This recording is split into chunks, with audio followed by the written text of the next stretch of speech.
You want to play baseball in college. Well, there are some rules that you need to be aware of right now. Let's talk about them. You cannot feel this energy.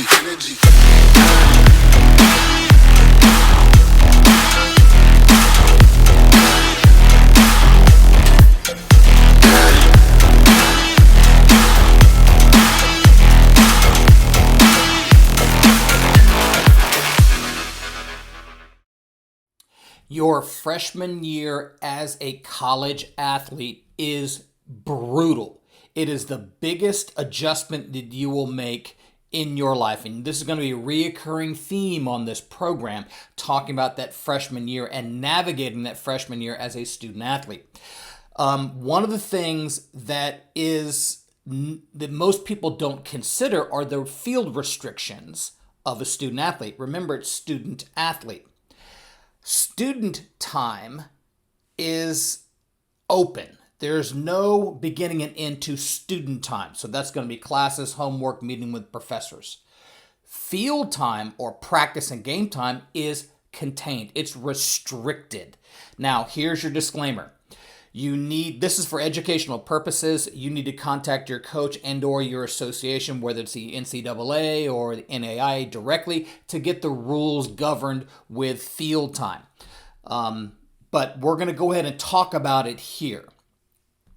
To be considered practice, typically, you need three things to be in the same place: the athlete, equipment, and coach. Now, again, you need to check with your association, make sure that's still the case with them. But when those three aspects of activity are in the same place, that clock starts. And there's restrictions on how long you can be on the field so that you can go study for class, because it's, again, student athlete. Now, this is something that's important. And what I did is I pulled out a segment of a podcast I did with Coach Bryan Henry. Now, Coach Henry was a Division I athlete himself. He was a Division I coach for many years and won several championships.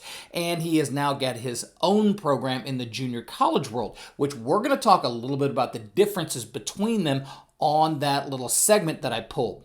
Now, before I take you to that, make sure you stick around at the end, because I'm going to give you some extra tips that'll really help you navigate that freshman year so that you're aware of how you have to budget your time, because it can be a little bit mysterious. Also, make sure you subscribe, like, and ring the notification bell so YouTube will let you know whenever we post a video. Right now, let me get you to the interview with Coach Henry. At Florida State, and you did both. You did junior college and you did Florida State. There's some restrictions the NCAA puts as far as time on the field to their program, right? Mm-hmm. So in the fall, how much were you on the field? How much were you there with coaches? So, I know I've spent so much time in the Division I side of it with the 20-hour week rule, and Coach Shoup was so organized, and practice schedules, and that was at FAMU. That was at FAMU, right. Yes. Like I've brought a lot of that over here. So yeah, there aren't, we call the junior college the Wild Wild West, and yep. But my guys, I tell them we're not going to be out here just to be out here. We're going to get on the field, do what we need to do, get our work done, get better, and we're going to be done. Yeah. So we typically stay into the D1 20-hour week rule, and but the guys are constantly in here working and getting better. Right, that's with coaches, with equipment, with athlete. Those three are in the same place to meet that 20-hour week rule. But if they're coming on their own, right, go on. Oh yeah, it's open and ready to go in the indoor cages and the field and things like that. So you kind of adhere to that, but you can run a longer fall. Mm-hmm. So at FAMU and at Florida State, there's an opening date in the fall and a closing date in the fall. But you can run longer. You can run more into the winter, right? Yes, we have. Ours are more just like dates. So our date is set. I think it's August, or the first when school starts, and then the last day is November 14th, if I'm not mistaken, for this year. So you can stay in that, like at the D1 world. You have a window. Yeah, and much more. 45-day window, I think it is. And yeah. So here's what we heard from Coach Henry. In the Division I model, now we're talking about Division I, we're talking associations. Let's try not to talk about Division I, whether it's NCAA or whether it's NAIA or whatever the association is. They're going to have time. They're going to have rules that govern how much time you can be on the field. And you heard him talk about 20 hours a week and 45 days. Think about that. 20 hours a week is not a great amount of time. In 45 days, you're talking about like 6 weeks, and that's it. You're a freshman, you're going in, and you've got 6 weeks to figure out how to work with the coaches, to figure out where your place is chemistry-wise with the other athletes. Figure out how the program moves. You're also going to figure out how to practice and play at that level. The likelihood of you coming in and dominating as a freshman is very, very low. There's a big arc. There's a big learning curve because the speed of the game picks up as well as the general awareness of the game has to increase. 6 weeks, 20 hours a week is not a great amount of time. So, here's your takeaway. Here's what you do. This is the best thing you can do. Most programs have team captains or returning players, certainly second-year players, third-year players.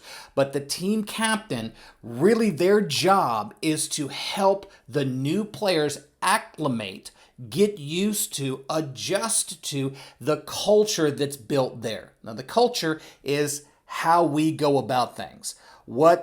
How we do business. At University of Texas, there's a way the baseball program works. University of Alabama, there's a way that we work. FSU, Miami, Wisconsin, pick your school. There's a culture on the way we do things here. The chemistry is how the players integrate together, how well you get along with each player. And the team captain, if a program is run like most solid programs, their job is to take the newbies, the freshmen, the transfers, get them acclimated to that, and then work with them independent of the coaches. See, there's no restriction to that. So let's give you an example. Let's say you're a hitter, you come in, and you're just tonning it, you're doing great, but that Division I breaking ball is giving you some trouble. The coach will probably say something like, you need to work on hitting that breaking ball on your own.